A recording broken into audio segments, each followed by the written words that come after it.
Hey, hey, hey, hey. Good morning. Doing well. How was your final? Yeah, midterm.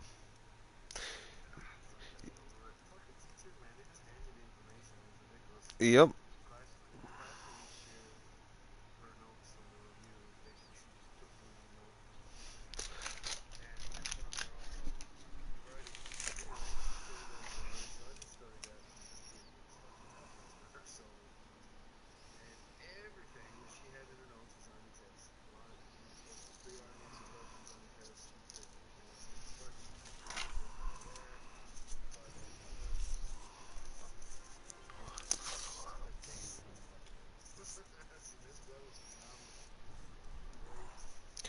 So, when I was in high school, right, I had a history teacher. He had been teaching at this high school for a long time. This was like a private school, Catholic school, Division one of the like really good schools in my state.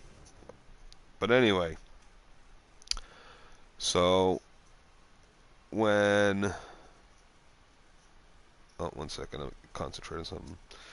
So he was a history teacher, and he used to hand out study guides, and he would say, "This is the stuff that's on the test," right? And these would basically be like a few topics, like six or seven, eight, nine topics or whatever. And he would want, information about those topics, dates, uh, names of players, what the significance was. And he would consider that, like, dates and names weren't so much the importance as the significance of the events and things like that. You know what I mean? Like, let some Happen. correct. So if you don't know the exact date, as long as you know the incident that he's talking about, like Bay of Pigs, I don't know what day the Bay of Pigs was, but I could tell you all about it. You know what I Right. mean? Like, so he had different weight for different significances, but he would hand out this study guide and he would say, "Okay, everybody, fill out this study guide, and if you do, you'll be prepared for the test." So he had been doing this for years, years and years, and so about midway through the semester,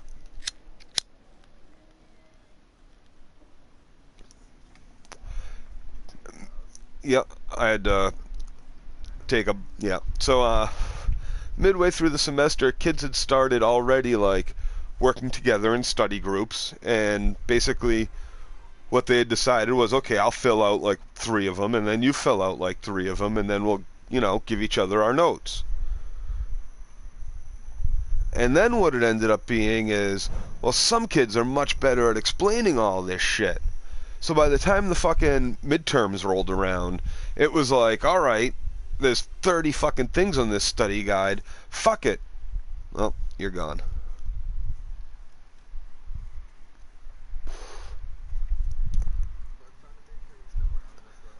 There would be like 30 subjects or 30 little things on this study guide, and that's a lot, right?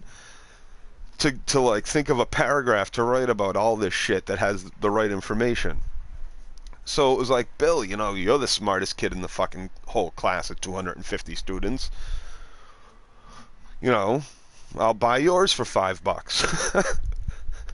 So this kid made a fucking fortune filling out the study guide and giving it to everybody to study. But what did everybody do? They memorized the fucking thing. Well, comprehension was there.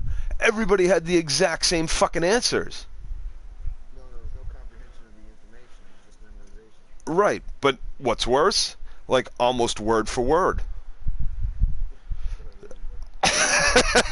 So the teacher fucking came in and was fucking, "I've never seen such rampant fucking cheating in my life. I'm gonna go to this is bullshit, black market study guides," shit like that. And everybody's like, "What's your fucking problem? Ask any of us then what the fucking shit is about, and we'll tell you right now, word for word, what's on there." We studied your fucking material, so what if Bill's the one that fucking looked it all up for us? You put it all in one fucking place. You're the one. It's your fucking fault. You told us to get together in study groups, so what if we're smarter than you and figured out fucking have just Bill fucking, he's gonna do it all anyway. He's, fucking straight A's since kindergarten. Like, he was pissed. No. So it became at that point, if anybody had like remotely one sentence the same, they were going to get fucking expelled. And like the start of every year after that, in every class, he would make it a point, like to the point where I knew a couple of kids that went to this school like 2 years after I graduated, and he was like, and he's telling me a story of like black market study guides. I'm like, that's my class.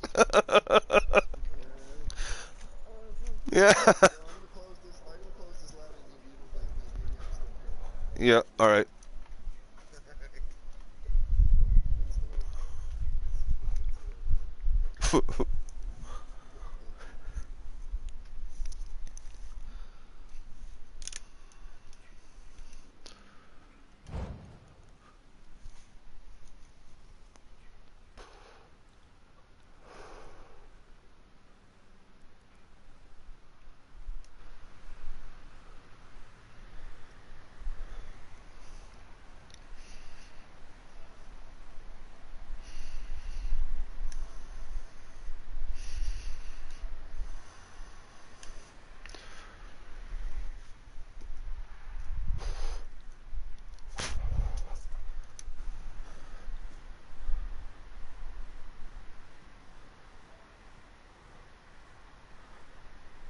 There we go.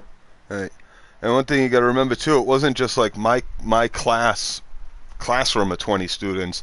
It was every fucking class that period this guy taught of like 100 students that all had the exact same fucking. That's why it was such a big deal. It wasn't just like, these 20 students got together and had like a class-wide study period maybe. It was every class had the exact same fucking answers. Like it was almost like they broke in and got the test or something. It's like, no, you give us the study guide. It's those exact things on the test. You say that. It says it in your fucking syllabus. It says, I'm going to make this as easy as possible for you and shit. Right there. We just made it a little easier.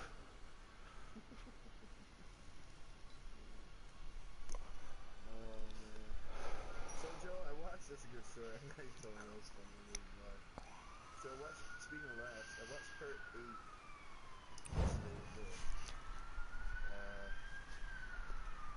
And I couldn't remember much about part 8 either. Takes Manhattan. Yeah, is that where they got the shift in the more from?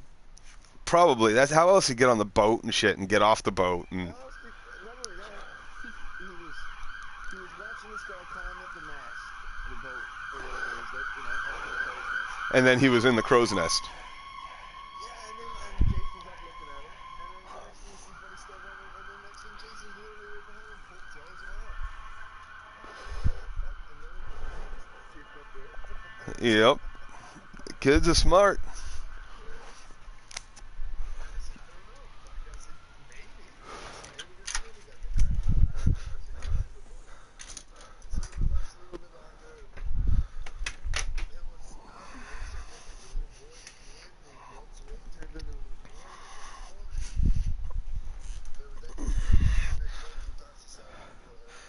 That was like, at the end of so there's the end of Star Wars trilogy original, and then there's the remastered version of the Star Wars trilogy original, right?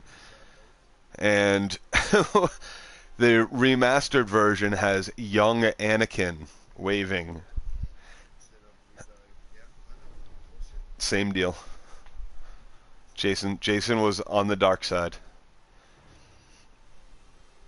And so he reverted back to his good side when he died. Back to the innocent little boyo. Okay, it's going to do this shit again. Oh, there we go. We got some. And this is my lobby, so prepare for a blue screen.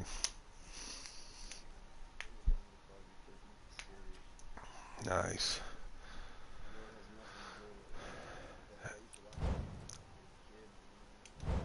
I did too, and it was fucking awful. Awful. It was so good.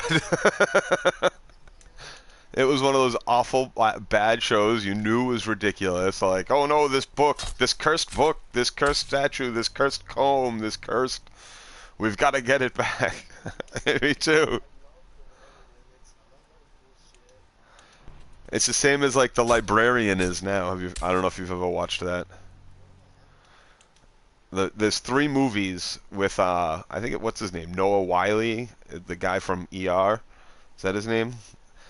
He Oh, and he's good. And I think at least one or two of them is directed by Jonathan Frakes. oh, really? Yeah, you know him from Star Trek. Yeah, Yeah. and he's even like cameoed in one or two, and his wife is too. Like he's like, oh, there's Frakes. But he doesn't like have any lines or anything. He's just sitting there. It's kind of funny. But they're good. They're funny. They're like bad Hercules blue screen movies, but prepare for blue screen.